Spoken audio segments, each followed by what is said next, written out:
While sitting alone in a cafe after being fired, a nurse finds company in a homeless man. The next day, a limo arrives to pick her up, and she has no idea her life will never be the same again. Lorraine was done. She really was. She'd tried everything she could to survive her job and had reached a point where she couldn't bear her arrogant boss anymore, so she told him what a jerk he was. That resulted in her being fired, and she was now worried about how she'd manage her bills, since she'd been living paycheck to paycheck for quite some time. I know it's tough, but I had no choice. She reminded herself as she sat in a New York cafe, regretting her situation. Lorraine's workplace was a few buildings away, and she frequently went there after work. Outside, there were straw chairs and round glass tables, each meticulously furnished with a vase of flowers and a magazine. But Lorraine was too distracted that day to see how elegant it looked or enjoy the hot espresso in front of her, which had gone cold long ago. She worried about what she would do now and the whole nerve-wracking process she'd have to go through to find a new job. Suddenly, a weak voice interrupted her thoughts. "Please excuse me, miss."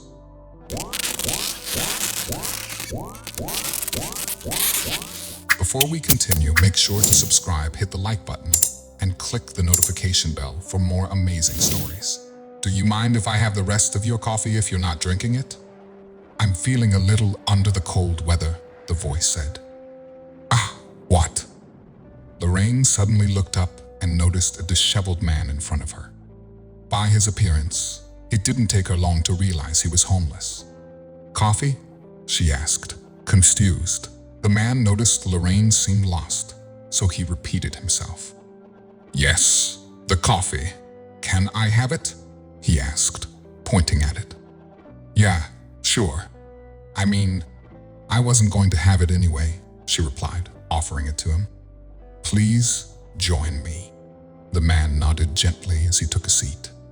"It's excellent, but it would have been even better if it had been hot," he said, taking a sip. "Thank you for letting me have it. My name's Jeffrey. Lorraine Simpson." "No worries, Jeffrey," she replied. "If you don't mind," Jeffrey said, settling down the cup, "I can see something's bothering you. Not that I have the right to meddle in your affairs, but if sharing it with me makes you feel better, I'm all ears." "Just saying." Lorraine smiled a little. "That's actually really generous of you, Jeffrey. Thank you for asking. Honestly, I feel horrible because I lost my job. I'm a nurse. My boss was creating trouble at work, so I lost my calm and yelled at him. In retaliation, he fired me, and now I'm at a loss for what to do.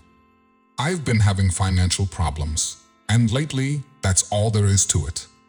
Getting fired feels horrible in a life with no money, even worse." She sighed, shaking her head, and immediately regretted it as she glanced at Jeffrey, who had it even worse. "Sorry, I think I overshared. I'm sorry if I offended you." No, you didn't," Jeffrey replied, waving his hands. "It's all right. I hope you feel better now that you've gotten it out of your system." "Very much, thank you. Let me get you something to eat," she offered, suddenly feeling grateful to Jeffrey for his thoughtfulness.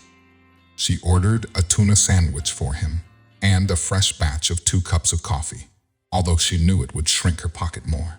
As the two talked over coffee, Lorraine felt her heart free up of all the worries during their conversation. Jeffrey laughed and said, "If I were your boss, I'd come to you in a limo and hire you in my medical center, or whatever they call it. I'd be delighted to have you on my team. How could someone fire you?" Lorraine blushed. That was all I needed to hear today.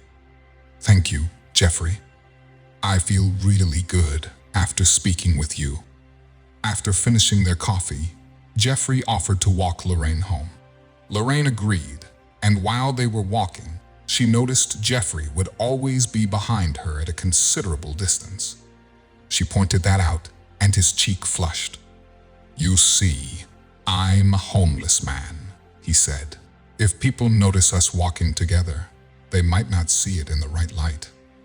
After all, I'm a filthy, scruffy man. Lorraine smiled, shaking her head, and held his hand. I don't care what others think, she said. To me, you're a kind-hearted man who made me feel better by listening to my worries. Your appearance and status are the least that matters, Jeffrey. You shouldn't let people judge you like that. You deserve to be respected, all right? Jeffrey nodded, tears welling up in his eyes. As they reached her home, Lorraine offered Jeffrey to spend the night at her house and sleep in the guest room. But he refused, saying he didn't want to trouble her unnecessarily. Instead, he thanked her and left. He's such a kind soul, Lorraine thought as she saw him walk away. I should have asked him about his worries too.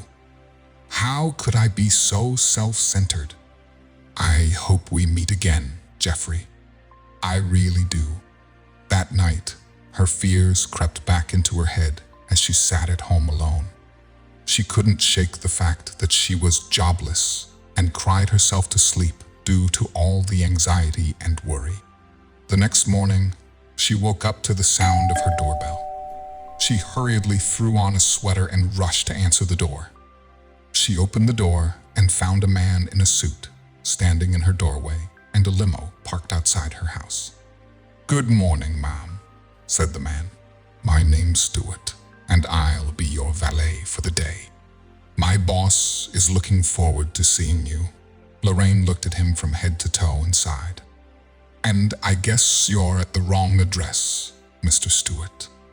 I'm afraid I'm not, ma'am, he said. Aren't you Lorraine Simpson? At this point, Lorraine was utterly confused. She clearly didn't know anyone who would send a limo to pick her up, but she wanted to get to the bottom of this, so she got ready quickly and decided to go with the man. But when the car pulled up at one of the town's most prestigious medical clinics and she met the owner, she knew it wasn't necessary. Stuart worked for none other than Jeffrey. How different and elegant Jeffrey looked in a suit, she thought, as Stuart opened the car door for her and she got down. Jeffrey explained he was a psychologist who disguised as a homeless man as part of a sociological experiment for his research. When he met Lorraine, he saw the fire in her eyes and decided to hire her. People know who I am, he explained. You see, fame has its drawbacks. If I approached them as a doctor, they wouldn't be honest with me and my experiment would fail, so this was the only option. He offered Lorraine a job and hired her. Lorraine was beyond grateful to him and couldn't believe how well things unfolded for her. But then, they say that kindness never goes unrewarded. Perhaps this was the world's way of rewarding the kindness Lorraine showed to a homeless man. If you liked the video, please give it a thumbs up and consider sharing it with someone who may find it interesting. Binding bonds through beautiful tales. Thank you for watching.